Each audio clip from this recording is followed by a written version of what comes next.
बिस्मिल्लाहिर्रहमानिर्रहीम, अस्सलाम वालेकुम। आप सभी का इस्तकबाल है। शाम के 4:04 हुआ चाहते हैं। श्रीनगर के स्टूडियो से बराह रास्त स्पेशल रिपोर्ट लेकर आपका मेजबान मेरहिलाल हांजुरी आपकी खिदमत में हाजिर।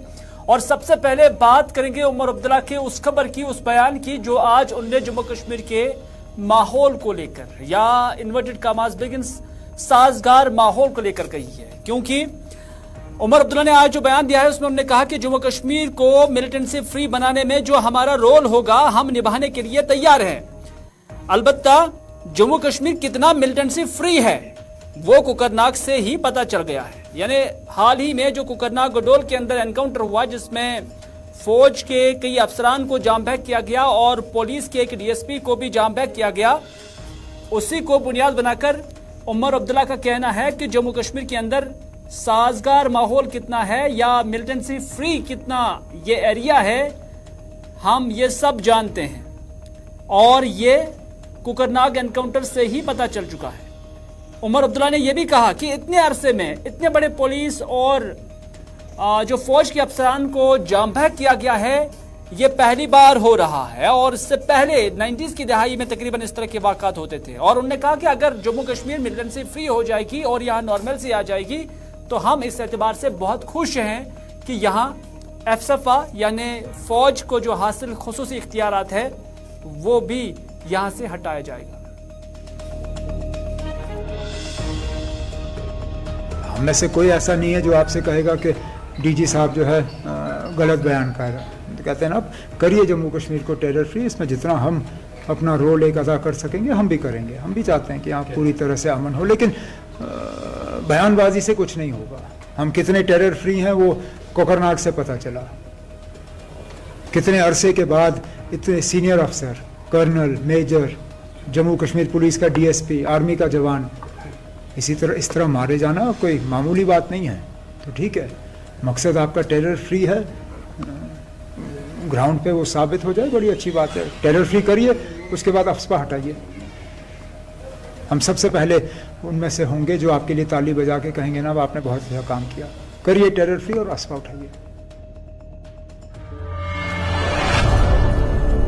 नाज़रीन, 3 अक्टूबर को जम्मू के अंदर अपोजिशन की जो जमातें हैं उन्होंने एक मीटिंग तलब की है। दरअसल ये मीटिंग डॉक्टर फारूक अब्दुल्ला की सदारत में यहाँ मुनक़्क़िद होगी और उन्हीं की रिहाइशगाह पे मुनक़्क़िद होगी। और इस मीटिंग में क्या कुछ होगा वो आज उमर अब्दुल्ला ने भी बता दिया। उमर अब्दुल्ला ने बता दिया कि ये वक्त की जरूरत थी कि मौजूदा जो हालात है उसका तज्जिया किया जाए, इसका एनालाइज किया जाए और सूरत हाल का जायजा लेने के बाद जो आइंदा की हिकमत अमली होगी, जो फर्दर कोर्स ऑफ एक्शन या स्ट्रेटेजी होगी वो क्या होगी वो तय करने की जरूरत है।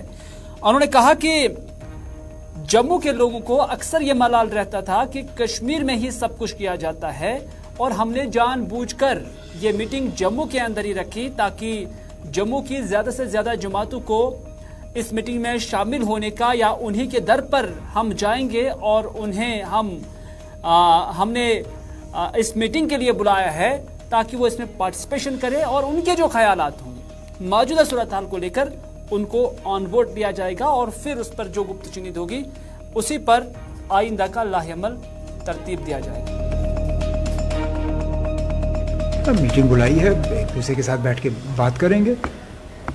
हालात जो हैं जम्मू कश्मीर के उनका जायज़ा लिया जाएगा और अगर आगे के लिए कोई प्रोग्राम तय करना होगा तो वहाँ पे मिल बैठ के बात होगी। अच्छी बात है कि जम्मू में रखा गया, क्योंकि नहीं तो अक्सर बेशतर हमारे जम्मू के साथी शिकायत करते हैं कि सारी बातें कश्मीर में होती हैं तो उनको नज़रअंदाज किया जाता है। इसलिए जानबूझ के इस बार फारूक साहब ने मीटिंग जम्मू में बुलाई ताकि जो वहाँ के लीडर हैं, चाहे बड़ी पार्टियों के हों या छोटी पार्टियों के, वो वहाँ पे आएँ और जैसे मैंने कहा जम्मू कश्मीर के जो हालात हैं उनका जायज़ा लिया जाएगा।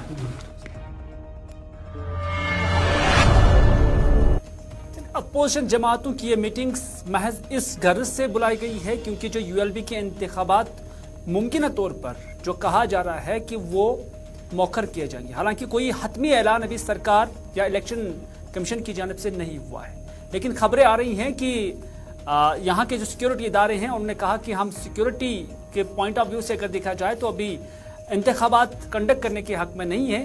बहरहाल ये तो आगे पता चलेगा, लेकिन ताज मोहिद्दीन का कहना है कि 1-2 एनकाउंटर होने से सिक्योरिटी सूरत हाल नहीं बदलती है।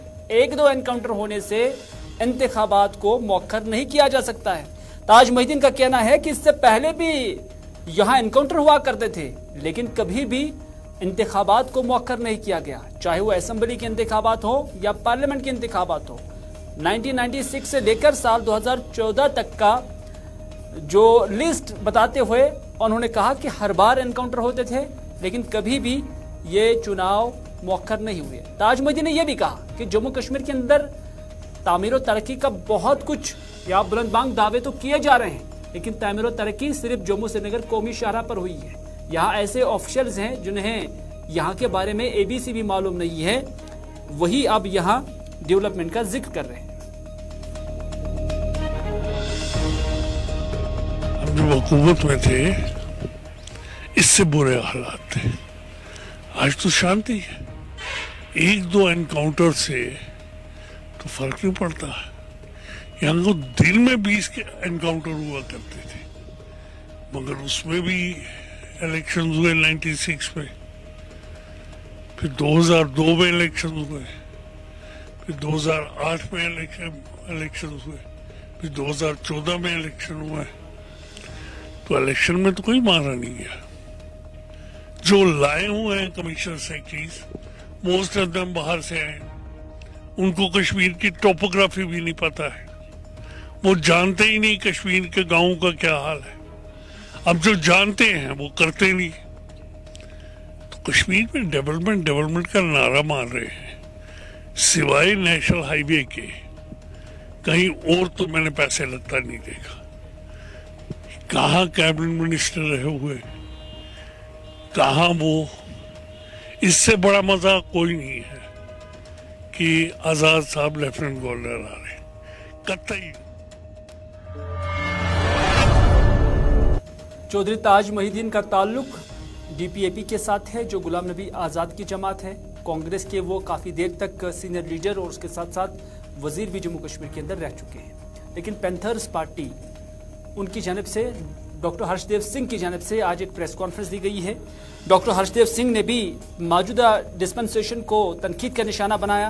उन्होंने कहा कि साल 2018 से असेंबली बंद पड़ी हुई है, यहाँ बाहर से चहीतों को लाया जाता है और उन्हीं के जरिए डॉक्टर हर्षदेव सिंह के बकौल हफ्ता वसूला जा रहा है।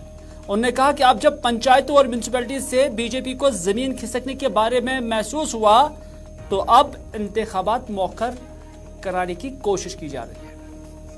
2018 से असेंबली भंग है। यहाँ बाहर से लाए हुए अपने चहेतों के माध्यम से यहाँ हफ्ता वसूला जा रहा है जम्मू कश्मीर के अंदर। और अब जब पता चला कि म्यूनसिपैलिटी में भी जमीन खिसक चुकी है, पंचायतों में कुछ नहीं बचा है, तो म्यूनसिपैलिटी के चुनाव को और पंचायत के चुनाव को टालने का भरपूर प्रयत्न किया जा रहा है। अब देखना है कि आने वाले वक्त में क्या होता है, क्योंकि इलेक्शन कमीशन ने अनाउंस कर दिया था पहले कि ये इलेक्शन फौरी तौर पर वो करवाने जा रहे हैं और इसी महीने में नोटिफिकेशन इशू करने की बात की गई थी, अगले महीने इलेक्शन करवाने की बात की गई थी। लेकिन क्या भारतीय जनता पार्टी के इशारे पर नाचते हुए वो इसी तरीके से इन इलेक्शन को भी पोस्टपोन कर देंगे बीजेपी की एक्सपीडियंसीज को देखते हुए, या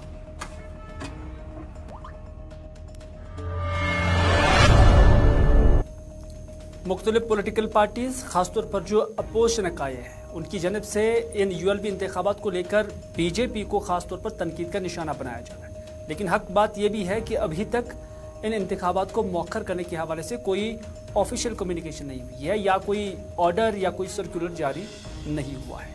ऐसी बात deputy mayor Srinagar municipal corporation Parvez Qadri ने भी की है। उन्होंने कहा कि ULB इंतखाबात को मौखर करने का आईन के अंदर कोई नुक्ता ही नहीं है। रही बात सिक्योरिटी की, वो ठीक है। परवेज कादरी के मुताबिक गवर्नर साहब से लेकर पुलिस के सरबराह तक हमने ये सुनते हुए पाया कि जम्मू कश्मीर के अंदर माहौल साजगार है, बेहतर है, सिक्योरिटी सिनेरियो भी ठीक है। तो इस वजह से अब सिक्योरिटी भी इसमें इस हवाले से हाइल नहीं बन सकती। एक ही चीज़ में हो सकते हैं, इलेक्शन डेफर कर सकती है गवर्नमेंट, मगर अगर उन्होंने कोई ऐसी कमेटी जो म्यूनिसिपल कॉरपोरेशन है या म्यूनिसिपल कमेटीज़ है वो डिज़ोल्व की होंगी, तो इस ज़िम्मन में गवर्नमेंट को 6 महीने का वक्त दिया जाता है कि वो वहाँ पे इलेक्शन करवाए, 6 महीने के अंदर अंदर वहाँ पे इलेक्शन करवाए। वैसा कोई प्रावधान नहीं है कॉन्स्टिट्यूशन में कि इलेक्शन को डेफर किया जाए या सिक्योरिटी कंसर्न का हवाला दिया जाए। वहाँ सिक्योरिटी अरेंजमेंट तो वादी में ठीक है। जब भी हमने सुना है, आपने पुलिस के प्रेस नोट्स देखे हैं, बार बार यही बयानात आते हैं पुलिस की तरफ से कि हालात श्रीनगर में ठीक है, और वाकई मुझे लगता है कि बड़ा खुशगवार माहौल है इलेक्शन के लिए। सियासी तौर पे बताया जा रहा है कि बीजेपी रेडी नहीं है क्योंकि उनको पता है कि हमारा ग्राउंड जम्मू कश्मीर में नहीं है। देखिए, अभी ये तो काबिल वक्त होगा इसका जवाब देना कि बीजेपी इलेक्शंस के लिए रेडी है, उनके कितनी सीटें आएंगी, कितनी नहीं आएंगी, वो कहाँ पे जीतेगी, कहाँ पे नहीं जीतेगी, इसका फैसला तो लोग यहाँ के करते हैं अपना वोट डाल के।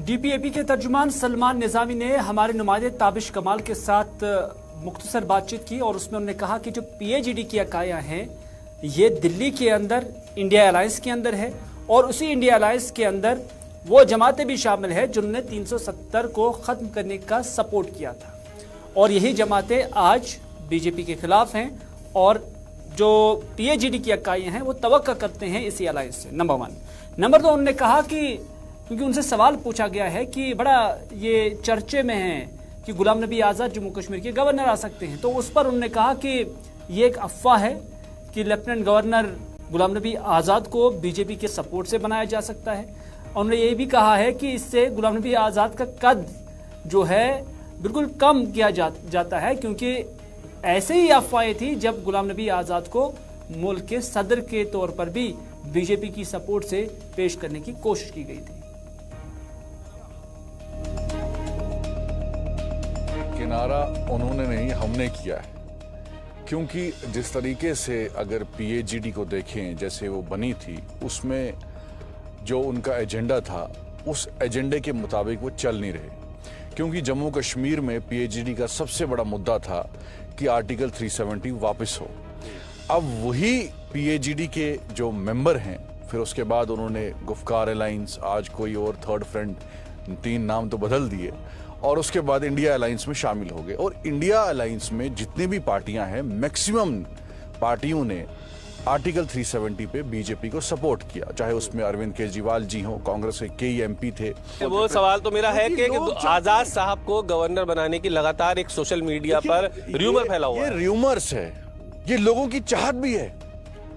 बीजेपी के साथ आप लोगों की साठगांठ, कोई साठगांठ तो नहीं है कि आप ही राज्यपाल बनना चाह रहे हो और बीजेपी को ऑफर दिया जा रहा है? हम अगर हमें वो ऑफर कोई लेना होता तो मार्केट में शगुफे थे आजाद साहब को बीजेपी की सपोर्ट।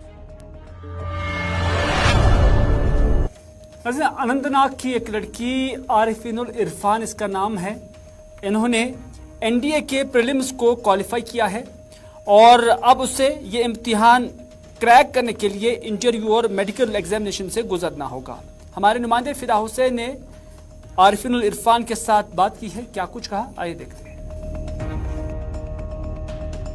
सर, अपने आप में हर कोई चीज़, हर कोई एग्ज़ाम टफ होता है, तो इसमें अलग बात थी, वरना ये भी नहीं थी होता। इसमें अलग बात थी, इसमें मतलब सिलेबस था वास्ट। इसमें basically I am from medical background, मेरे को मेडिकल था पहले, तो इसमें आर्ट्स भी पढ़ना होता है, इकोनॉमिक्स भी पढ़ना होता है, मैथमेटिक्स भी पढ़ना होता है। तो मैंने मैथमेटिक्स चूज़ किया इन 12th स्टैंडर्ड। फिर 11th में मैंने 11th का मैथ्स भी पास किया with private students, and I had got 95% in mathematics in 11th standard. Then 12th में मैंने ये थी, मैं medical PCBM student, and then I start prepare. इधर डोडा के अंदर कांग्रेस के कारकुनान आज सड़कों पर थे और उनका कहना है कि न सिर्फ डोडा के अंदर बल्कि पूरे जम्मू कश्मीर के अंदर महंगाई जो है वो आसमान को छू रही है, और उसके साथ साथ बिजली स्मार्ट मीटरिंग और PHE के अंदर जो स्कैम हुआ है उनके बकौल, बेरोजगारी जो बढ़ रही है, और यूएलपी इंतखाबात को मौखर करने की कोशिश की जा रही है। इसी चीज़ को लेकर उन्होंने बीजेपी सरकार को और लेफ्टिनेंट गवर्नर इंतजामिया को तनकीद का निशाना बनाया है।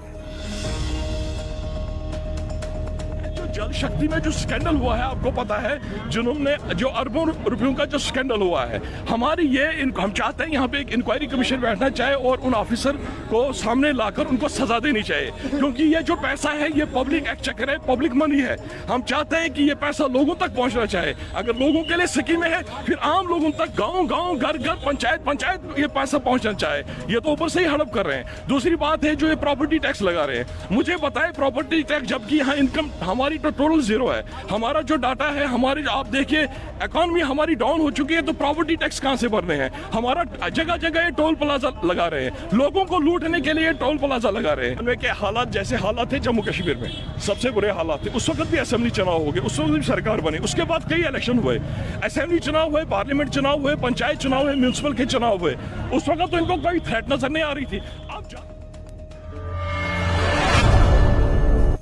अब सर्दियां अब भी शुरू ही नहीं हुई कि बिजली की आंख मचोली शुरू हो गई है। ये हम नहीं कहते हैं, बल्कि ये ज़िला पुलवामा के लोग कहते हैं।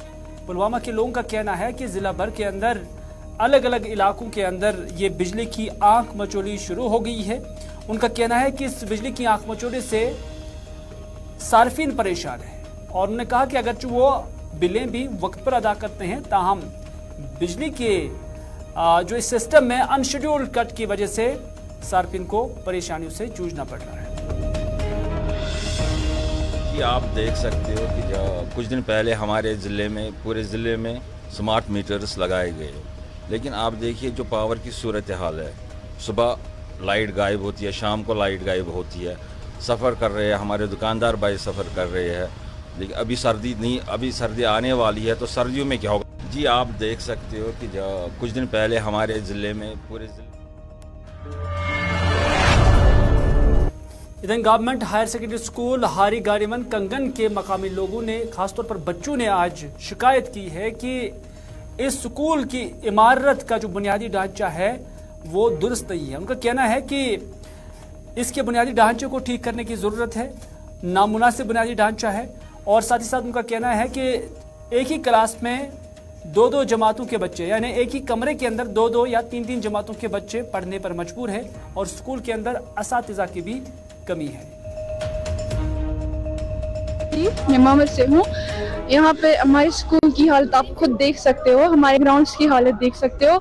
जैसे कि यहाँ पे वाटर नहीं है, हम यूनिफॉर्म रोज धोते हैं, जैसे कि हर टाइम यूनिफॉर्म हम हर दिन धो कर आते हैं, हमारी यूनिफॉर्म गंदी हो जाती है। आप ग्राउंड का हाल देख सकते हो, यहाँ पे कचरा देख सकते हो। जैसे कि यहाँ पे वाटर की बहुत प्रॉब्लम है, ग्राउंड हमारा नहीं है। हम जहाँ भी खेलने जाते हैं हमें प्रॉब्लम होती है क्योंकि हमारे यहाँ पे ग्राउंड नहीं है, क्योंकि हम यहाँ पे खेल नहीं सकते हैं। मेरा नाम मोहम्मद उस्मान है, मैं क्लास 10th में का स्टूडेंट हूँ और हमारे आपसे यही गुजारिश है कि हमारे यहाँ पे बिल्डिंग्स की बहुत ख़राबी है, यहाँ पे क्लासरूम्स की बहुत प्रॉब्लम आती है और हमें 160 रोल 10th में है और हम एक क्लास में बैठते हैं जहाँ पे हमें ठीक से समझ भी नहीं आता लेक्चर। और हम गवर्नमेंट से गुजारिश करना चाहेंगे कि हमारी क्लासरूम्स हमें ठीक करके दीजिए। 11th क्लास का नॉन मेडिकल, हमारे पास मैथ टीचर की कमी है और हमें यहाँ इस स्कूल में आकर हमें 3-4 महीने हो गए, हमें मैथ टीचर नहीं मिल रहा है। और हम प्रिंसिपल साहब के पास 5-10 बार गए और उससे एप्लीकेशन भी डाली, लेकिन उन्होंने हमारी बोला आ जाएंगे कल। लेकिन ज़ियारत जांबाज वली खानपुरा बारामूला के अंदर मकामी लोगों ने शिकायत की है कि वक्फ बोर्ड की जानिब से यहाँ ईद मिलादुन्नबी सल्लल्लाहु अलैहि वसल्लम की मुनासबत से इस ज़ियारत पर नाकिस इंतज़ामात किए गए हैं। उनका कहना है कि इस मौके पर जो इंतज़ामात वक्फ बोर्ड की जानिब से होने चाहिए थे वो यहाँ पर नहीं है। इस तरह से इलाके के लोगों ने कहा है कि यहाँ इस इलाके को मरकज़ी हैसियत हासिल थी, लेकिन यहाँ हर बार इसे पैसेपुश ही डाला गया है। मरकज़ बारामुलुक मरकज़ कुछ पार्लियामेंट मेंबर यम गाम कुछ एडमिनिस्ट्रेशन गाम मगर तिमो तोर हजरत हर वक्त ये नजर अंदाज, तिमो बर पानी घर। नाज़रीन, आज के स्पेशल रिपोर्ट में बस इतना ही। अपने मेज़बान मेरी लाल हांजुरी को दीजिए इजाज़त, इस वादे के साथ कि अगर ज़िंदगी रही तो आपसे फिर होगी मुलाकात। तब तक के लिए खुदा हाफिज, फी अमानिल्लाह।